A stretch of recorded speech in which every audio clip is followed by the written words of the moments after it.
Hey guys, welcome back to my channel. If you are new here, welcome. My name is Christine. I will leave all my socials down below. Now today we will be reviewing the new Norvina Volume 3 palette. So if you want to see how I got this look and what I think of the palette, then keep watching.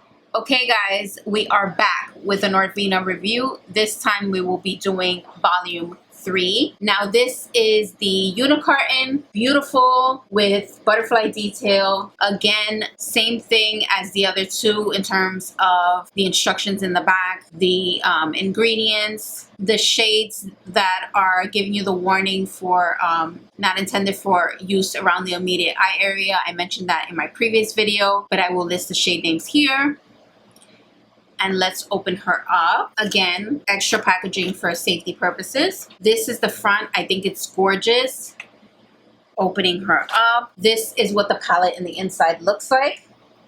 Gorgeous color selection. This reminds me so much of fall. I actually like this palette because I feel like it caters more to the people that love neutrals. Last time, I don't think I applied any, well, I did apply shimmers, but I didn't apply that much. So this time I'm going to apply more shimmers, but we're going to start the look off. First, I want to dip into the shade E2, which is this color here.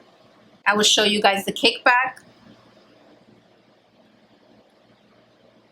A little more kickback than the previous palette, but I think it's because of the brush that I'm using. It's more dense. So again, you guys know me. If you are not new to my channel, I'm taking a little bit at a time just to have more control of the color deposited. And I'm going with the darker shade first, per usual. I just feel like if you go with the lighter shade first, it tends to mix the colors as opposed to have them, the natural colors, separate in their own separate state. So this is why I like going with dark colors first. There's a little bit of fallout, but not much. Just a little tip, and it's not for this palette, it's for palettes in general.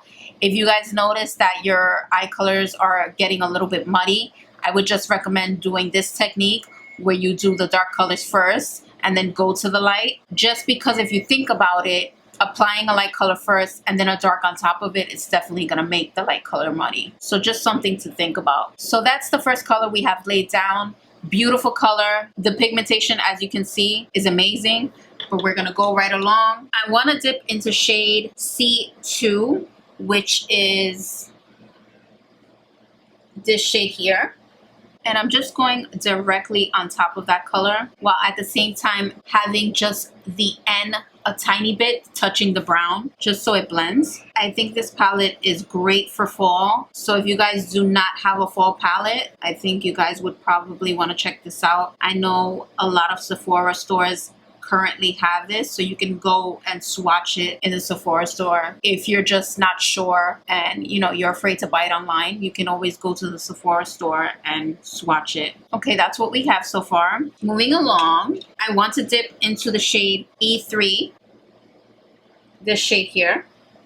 And I'm using a different brush. I like to use a different brush for all the colors separately. For each color, I use a different brush, just for those who are wondering. I just feel like it helps with not allowing your colors to get muddy. I know it seems a bit excessive using different brushes per color, but I feel like it'll be much easier for you. Okay guys, so this is the color selection we have so far. What I'm going to do, what I always do, is I'm going to do the same thing on the other eye and cut the crease, and then I will be right back.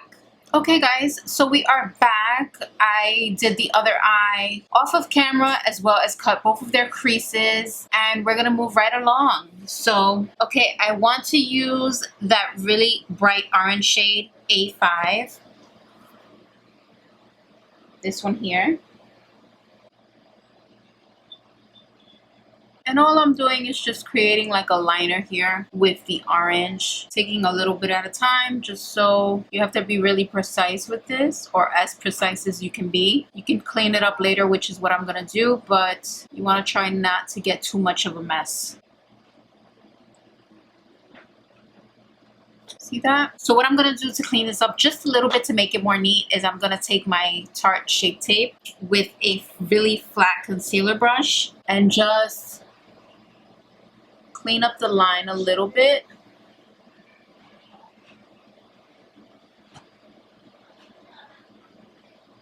See that? I just like that clean look. Next, I would like to use a shimmer shade. So I'm going to go in with D2, which is this shade here. This color is really beautiful. Wow. I could almost see this color as a highlighter. Next, I'm going to use the shade D5, which is this shade here.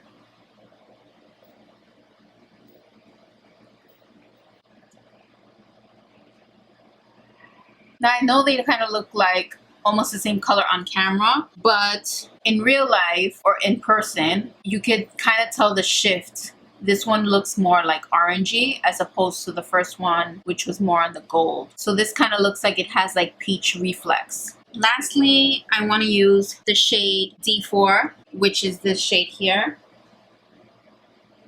This shade just reminds me of like pumpkin pie. I don't know why. It's just like so Halloween and fall. Gosh, that's beautiful. So this is the colors that I have down so far. What I'm going to do is I'm going to apply the other eye off of camera. Then I'm going to apply my complexion products. And I will be back letting you guys know my thoughts on this palette. Okay guys, so this is the completed look. I used the NYX Vivid Brights liquid liners in Vivid Delight and Vivid Fire. I will show you guys a close-up in a moment. But I basically ombreed it from orange to red. For the lips, I used the Urban Decay 24/7 Glide On Eye Pencil in Torch. I lined my lips with that. In the inner part, I used the Kylie lipstick in Dirty Peach. And on top of all that, I used the Pure X Barbie lip gloss. Also, just to let you guys know, I used the shade C1 as a highlighter shade. So I will show you guys everything up close. See, so this is the shade, the C1 shade that I used as a highlighter. I think it's gorgeous as a highlighter shade. And this is the eye look. For the glitter on the bottom, I just used some NYX glitter. I will show you guys, this is what it looks like. I think this is great for fall as well. So what do I think of the palette overall? I think if you're a person that is more on the neutral side but wants to play with colors or wants to introduce yourself to colors, I think this is the perfect palette for you. The only shade that I felt was a little less intense than the others was shade D5, which is this one here. But you can apply some Fix Plus on your brush and make it more intense. I didn't do that. I just applied them as is. In terms of whether you should get all three palettes, I think it's completely up to you. If you have the budget, go for it. I definitely recommend all three palettes in terms of intensity, pigmentation, etc. I think they are definitely worth the $60 each. I did purchase them with my own money, but if you do not have the budget for it, then don't do it. I definitely recommend going to Sephora, swatching all three, seeing which one you prefer if you can only afford one.